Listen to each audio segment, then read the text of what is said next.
Well, good morning again and welcome to ELA. I hope you're having a good day so far. And we are going to take a look as we begin today, before we get into our informational video about photographs again, we are going to look at some synonyms. Now look at what this is called, shades of meaning. What in the world does that mean? Let's read here and find out. Synonyms are words with the same or almost the same meaning. Shades of meaning are small differences between words that mean almost the same thing. For instance, the words overjoyed and glad both mean happy, but they have different shades of meaning. Overjoyed is the stronger word. So if we asked, for example, did you have a good birthday? Ella might say, yes, I was overjoyed on my birthday. That means she was happy, right? Or she might say, yeah, I was glad it was my birthday.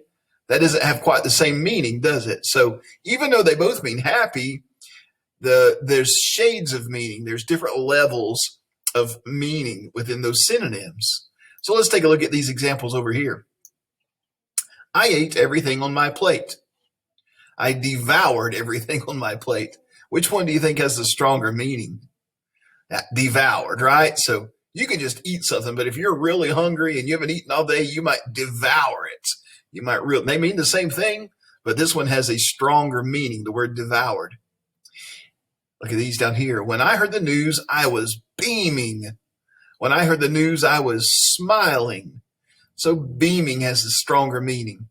You know, when you're writing a paragraph, when you're writing a story, think about synonyms that have that stronger meaning. They make them more interesting to read. Don't you agree?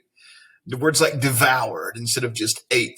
These synonyms, they make the story more interesting to read. And sometimes when we want to show a lot of excitement or a lot of emotion in it, we can use one of these synonyms that have a stronger shade of meaning. So think about that when you're writing. Think about the words that have stronger meanings. All right, well, let's get into our vocabulary words for today and for yesterday and today, that is. Remember, they were curator. The curator is the person who's in charge of the works of art or objects in a museum. Because my mom's a curator of the exhibit, I was invited to the party. We're looking at a picture, a photograph. The foreground is the area that's closest to you, the part in the front. The background is the part that's farthest away, maybe things that are not as noticeable. Okay, let's take a listen to, I'm getting ahead of myself. We're going to talk about one more thing before we do our story. That's the central idea or main idea. As you draft and revise your writing, as you're writing, you want to think about the main idea. And we think about the main idea of our story. And when we read too, a central idea is what the story or the passage is mostly about.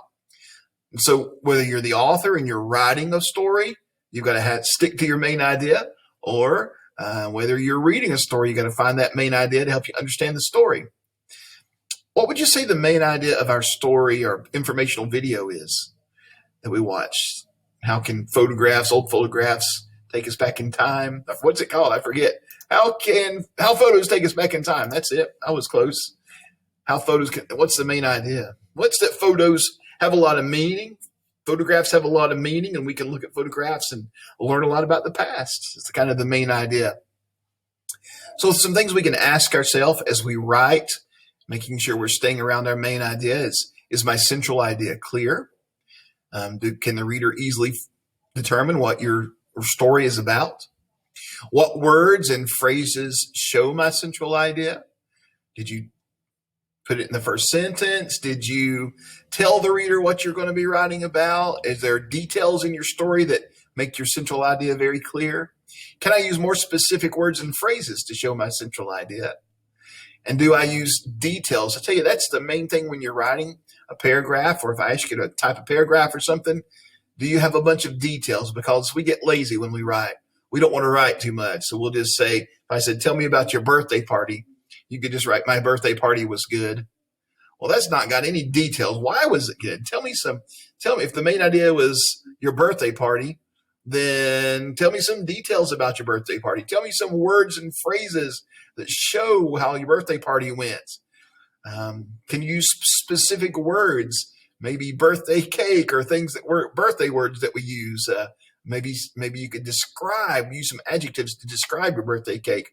It was a delicious chocolate cake with vanilla icing. I don't know. But these words that we use help support our central idea when we are writing. Well, now it's time. Let's get into our video once again. It's not long, just about 3 minutes, but let's take a look at it now. And once again, how photos take us back in time. Remember, it's going to be about the Brooklyn Bridge. Let's take a listen one more time to this video.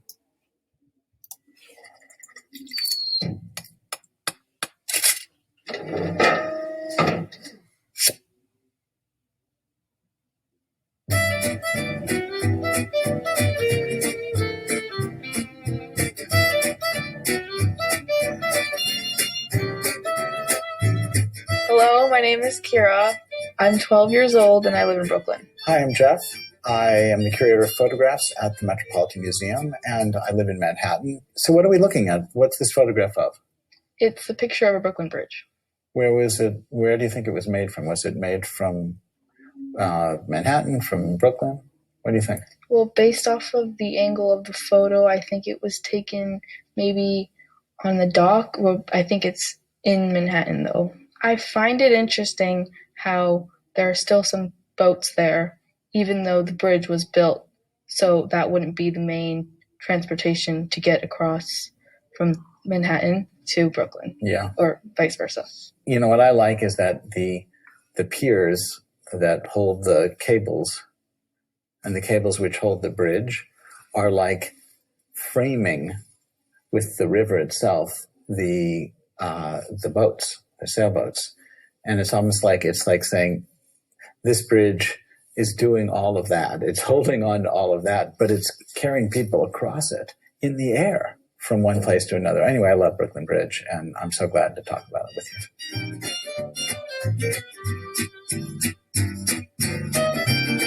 So here's another photograph of the Brooklyn Bridge in the collection, made by an artist named Berenice Abbott. And we know when it was made. It was 1937. So it was about exactly 50 years after the other picture. When you told me about it was exactly 50 years afterwards, did she time it to be exactly during that period? That's interesting. So the photographer, Berenice Abbott, was working on a project of photographing old and new New York.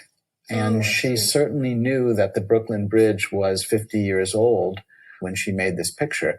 But she was just trying to use the camera to record things as they are. Which is why I felt like it was kind of simple at first, but that's what she was trying to show. Mm-hmm. It was supposed to be like that. Mm-hmm.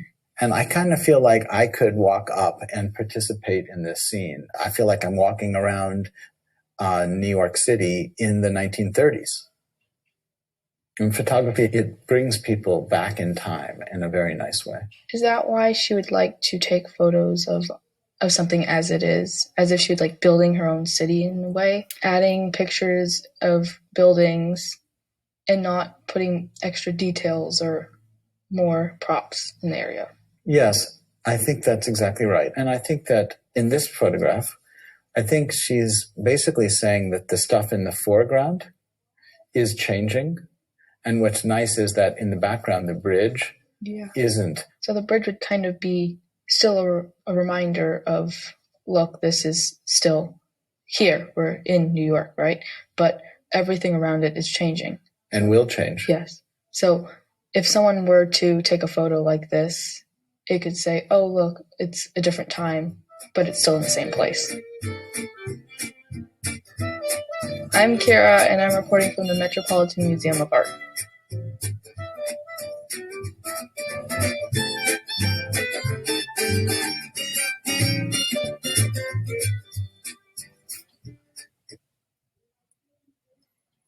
Okay. Well, did you notice the vocabulary word? He talked about the foreground and the background in the picture. The bridge was in the background there, and everything in the foreground was changing with the background. There's the vocabulary words. And of course, that man was the curator. So that's our 3 words: curator, background, and foreground. So know what they mean, because today for me, you're going to do a little quiz on that video, and it's just a little quiz on a vocabulary words that counts as a grade. And I'll put those together, so make sure you get those done. Also, we'll do a spelling practice today.